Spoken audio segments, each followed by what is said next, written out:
নমস্কার, অপুর সংসারে আপনাদের সকলকে জানাই স্বাগত। আমি আপনাদের কাছে একটা নতুন রেসিপি নিয়ে এসেছি।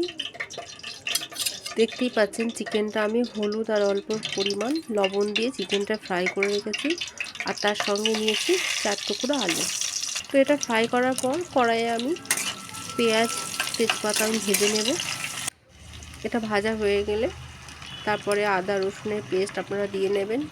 তারপর মাংস রান্না করতে যে যে মশলা লাগে, লঙ্কা, হলুদ, জিরে, ধনে গুঁড়ো, সেটা আপনার পরিমাণ মতো দিয়ে সামান্য একটু লবণ দিয়ে এটা ভালো করে কষিয়ে নেবেন।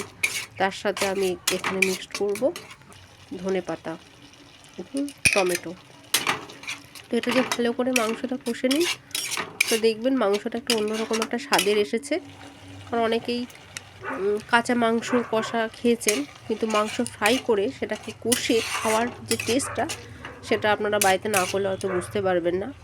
তো একদিকে আমি মাংসটা কষতে থাকি, অন্যদিকে আমি ফ্রাইড রাইস করছি, মিক্সড ফ্রাইড রাইস। তো আপনারা যদি ওই রেসিপিটা দেখতে চান তাহলে অবশ্যই আমার চ্যানেলটিকে সাবস্ক্রাইব করবেন। তো দেখুন তেলটা অনেকটা জমে গেছে। এটা সম্পূর্ণ স্কিনওয়ালা চিকেন ছিল, যার জন্য তেলটাও অনেকটাই বেরিয়েছে।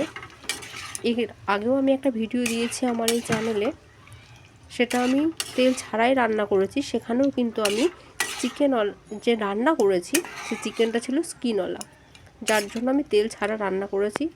আপনারা যদি দেখতে চান তাহলে অবশ্যই কিন্তু দেখতে পারেন। তো চিকেন আমার হয়ে গেছে, আমি এটা নামাবো, আর একটু সামান্য জল দিয়ে আমি এটাকে কষিয়ে নেব। তার সাথে দিয়ে দেবো গরম মশলা।